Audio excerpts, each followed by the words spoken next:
Welcome to the FilmFestival Cottbus 2020, and hello to Piotr Dylewski, the director of Rotten Ears, and the actress and co-writer Magdalena Celmer. Hi, guys. Thank you very much for your time, and congratulations on a fantastic debut feature. Thank you. Thanks for having us. Thank you. So, first question. How many therapies did you visit during the research of this film?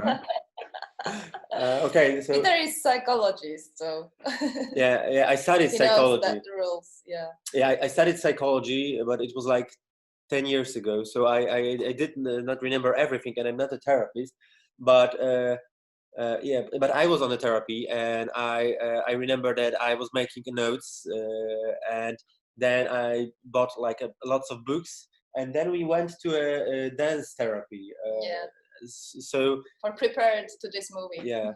So we tried to have as much as we can from the real life, but general the therapy was quite unorthodox, and I knew that I have to like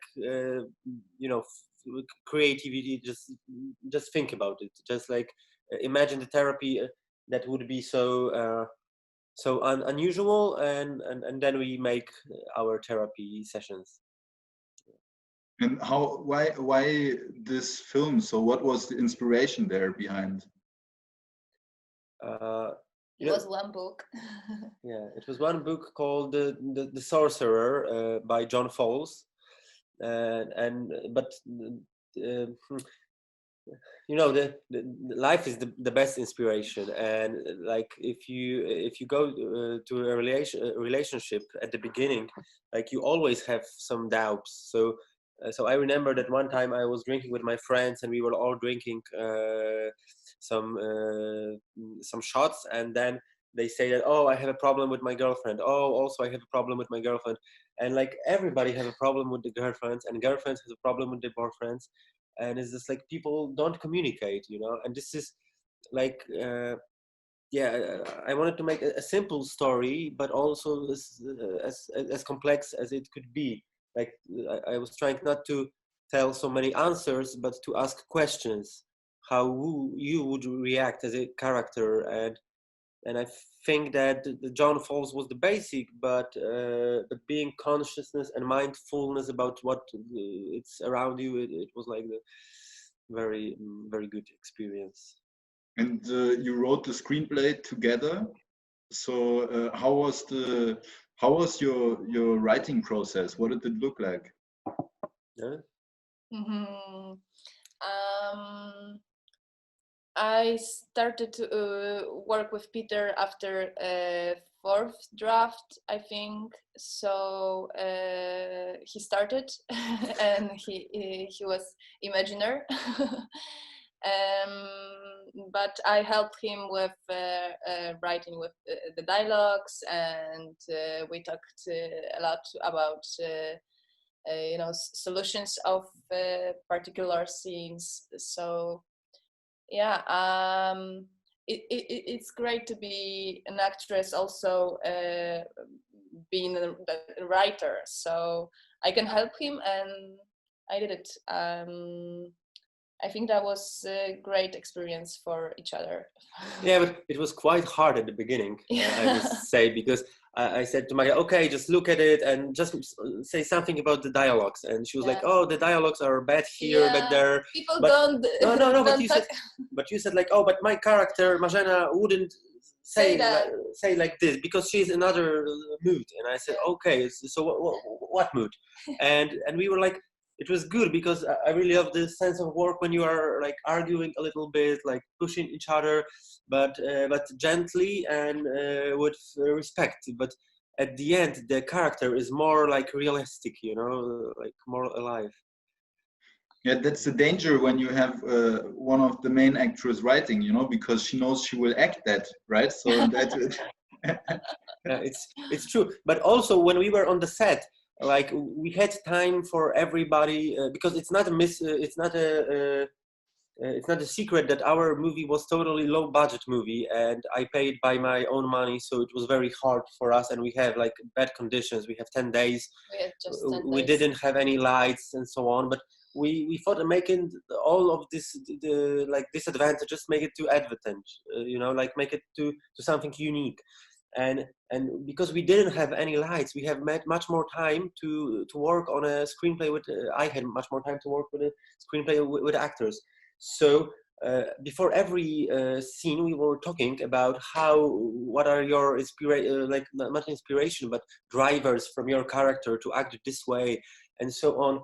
And I remember that there was a moment when everybody said like, okay, this is good, but my character would do it like this, and like everybody, not only Magda, because Magda did it at the beginning with the script, but it was like second day of shooting, and we were shooting in the same line as the story goes. So at the second day, like everybody stood still and they were like fighting for their characters with me. But it was good because I wouldn't write as good as they perform, as they feel it. So it was wonderful feeling. We didn't waste our time because we didn't have it. Yeah. And you know, the most important thing was that we didn't lose our focus, that everyone had their job and they know exactly what they should do, and that's why we did it, I think. Yeah, because of such a great team. Yeah, it also thought that your performance was very intimate, and actually the whole performances, it felt like a very intimate setting. So how did you prepare? Did you prepare before, or was it something that developed during the shooting?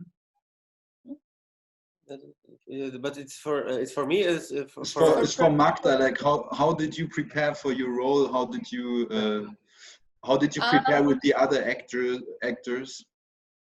I just talked with my friends, you know, talked with my besties about relationships, and I think that topic is so universal, and I can find myself in Marzena as my friend, as I think that. That I didn't so much prepare for you know, create some character, as more being focused on my job, and you know, for focus on that emotion, and that's it. And we had no time for prepare. Actually, we had just few months before, you know, after written script was written, we had just 3 months to set. So the time was so short, and I knew that okay, I should trust myself and do it my best, and that was unusual work, but it was the best for everyone, I think. Yeah, it's true. We didn't have time for rehearsal because like rehearsal is also money, and we had only time for going there for a specific time. But I remember when we were there because we lived in the same place when we were shooting. So every day after we were shooting for 12 hours, we went to the basement and just like to put a barbecue on and make some supper, and then we were talking about what we're gonna do tomorrow, and how we would react as people, and why do our characters act the same way. So it was good not to say that, not to make a whole philosophy about the character, but just to put them into specific circumstances and say that you act this way because of that, or just you are like, you know who you are, you know your character, just do it here, grab it there, or make her confused, do it like this. And I think this is like a good way of work with actors. Mm-hmm. And you also decided to be very close, right, with the handheld camera. And I mean, what was your thought behind that? That because I mean, when you are so close, you need to know kind of. I mean, you need to either have a cameraman who has very good intuition, or need to know precisely what you are doing, right? So how was that approach? Was camera person just somebody who was really good with a really good intuition, or? I have a little problem at the beginning because every cinematographer that I talked to said, okay, but sorry guy, I don't have time because I'm making commercials, I make bigger movies and you don't have money for equipment, you don't have money for focus guy, you don't have money. I said, okay, oh, calma, if you cannot, just I will search for somebody else. And then I found Grzegorz Hartwiel. My friend told me that he's one of the best, and I remember his work, and I remember that he was a documentary guy. He made documentaries. Yeah, and I know that I met him, and I knew that he was very like emotional. He saw emotions in people. He had like a very good eye for what will happen next. Yeah. So we made like a little rehearsal here. Totally different scene, but with 5 of people. The scene like the psychodrama on an attic, you know, that we make something similar here, just to know how the characters would stand, would react, and how the DOP should work. Like we did it because it was our first work together, so I needed to like work with him for a little bit. But on the set, I was like, okay, Grzegorz, I need his reaction here. I need their connections here. Bang, do it. Yeah, he felt us so much. It was incredible because I felt that he's our partner, you know, and he's so important to be with us. Yeah. And how does it feel for acting when you have a camera very close? Like, I mean, because maybe he's in front of you, right? And then you will move towards him, and you will just have to hope that he will go with you, right? It's like dancing or something. I really like Grzegorz, so I trust him, and it was, you know, after a couple scenes, I knew that he will do the best, and I can just follow my emotions, and and he can be my partner also, and that's why I feel connecting with him. And I remember that I thought that thanks for having him with me, like because he was so emotional guy, and he understand our story, and he's our us. He's just, you know, our partner. So yeah, it was cool to be with Grzegorz on set. Yeah. Yeah, but it was cool that he was so close to you, or do you prefer to play when camera is far distant? It doesn't matter. This is a good question. It doesn't matter. I felt good with camera close to me, with Grzegorz behind the camera. So. Yeah, because Grzegorz also knew that he couldn't interfere with actors, like, you know, because if a guy with camera comes like in the way of the actors, they are stopped because they see him, and if he is like, you know, he constantly see what's going on, and he's like very focused not to break the circle of what's happening. He knows the edges. Yeah, and I think that there wasn't even one time when he just ruined the shot because he moved like wrong. He was so perfect in this way. So yes, it was really amazing.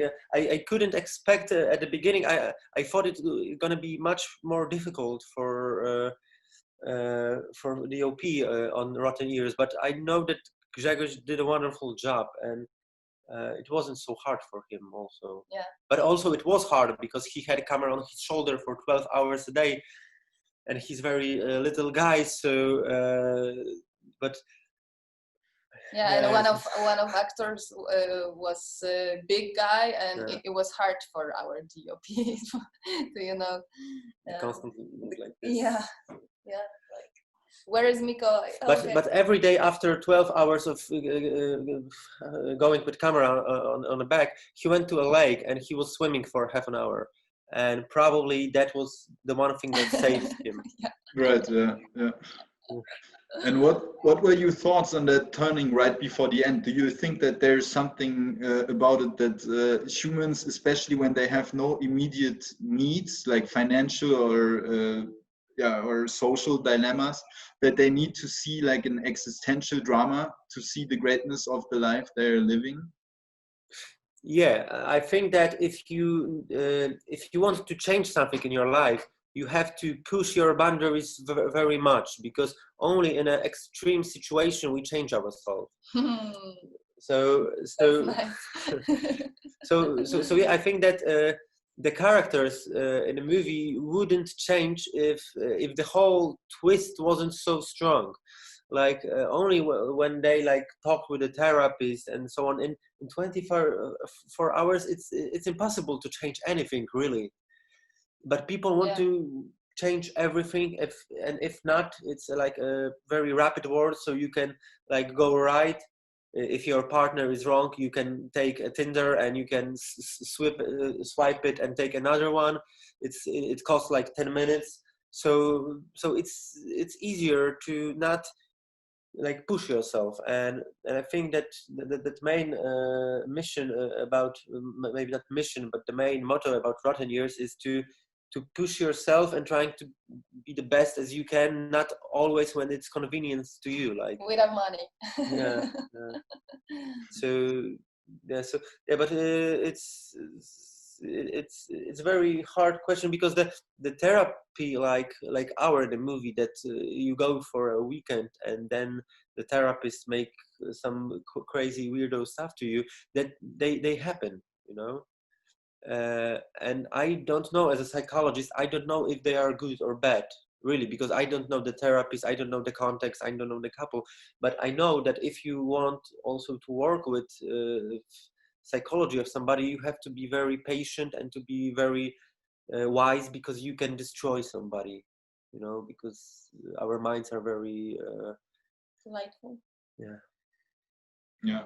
So in a way, the next film also should be under very high pressure, right? So that it can be another existential drama. Yeah, and it is. I just finished working on another script that is also quite a pushing story, a character. It's slightly different in a different group of people, like in a closed community. But but I think that okay, you can make like a big science fiction movies that are quite cool, but at the end, every story is about people, and there are like nowadays, I think, especially in Poland, we have very big problem with communication. So I would like to speak about communication, because for me it's a problem that it's unsolved right now, and the only thing I can do is to tell about it, to show it. Yeah. All right, then thank you very much for this Q&A. Thank you. For the film. Thank you. Thank you. It's great honor to be part of your festival. Thanks for that. Yeah, and if anybody want to ask some questions, we invite you to our Facebook page, Rotten Ears, and you can write them down, and we will try to respond, because we really are missing. Yeah, we really miss the audience meetings with audience. So we invite you to feel write. Feel free to contact us. Yeah.